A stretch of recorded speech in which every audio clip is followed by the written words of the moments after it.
So James, how can a finance team help to support a non-profit while they're scaling? Yeah, so with a lot of work, typically when a company starts to scale, things start to go into overdrive, and the nonprofit is going to start looking at 7-figure donations or 8 figures, which means that you need to have everything working very smoothly. And once you get to that level, the issue of restricted donations comes in. And so you need to be able to track those, track the expenses, track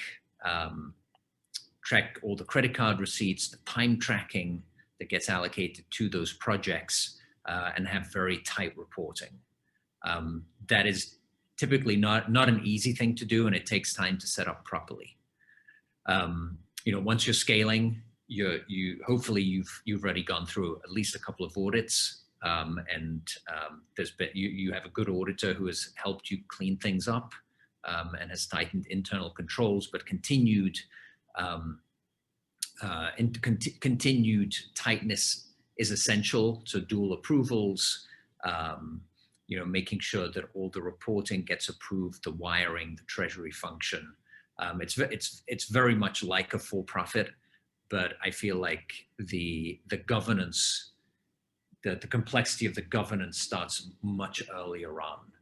There will be multiple committees at the board level, and the finance team will also be reporting to a finance and maybe also an audit committee that's separated out, and then to the board as well. So there'll be multiple committees that you'll be talking to, and sometimes also the compensation committee. So that's 3 committees plus the board.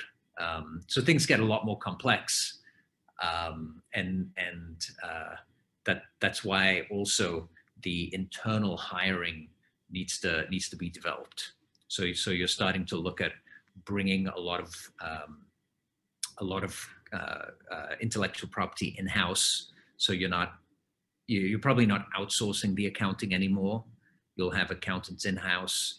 You'll probably be looking to hire an analyst as well, because there is just so much analytical work. And then the last person who'll be hired would be a full-time CFO, and that can happen at some point during the scaling, or towards the point where you see government adoption or country replication, where the amount of work that the CFO has to do and the amount of coaching and mentoring of the staff in different countries just becomes too much for the hours that the outsourced CFO has available to work. And so once you get to, it really depends, maybe it's 70 hours, 80 hours a month, it's time to hire a full-time person. And so there is this gradual transition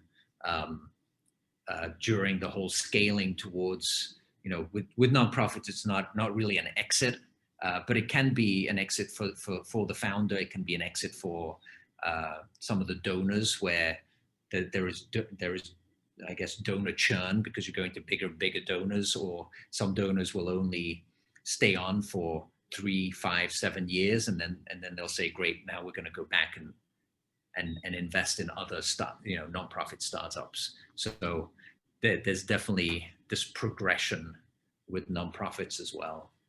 Thanks, James. Great advice as always. Obviously, they can get in touch at the usual places. Do you want to tell them where? Yeah, absolutely. My email, james@vanreuselventures.com. The website is also a contact page. Social media, we're very active there. We will read your comments if you need to get a hold of us. Maybe that's the easiest way to ping us. But yeah, please reach out. We're always available.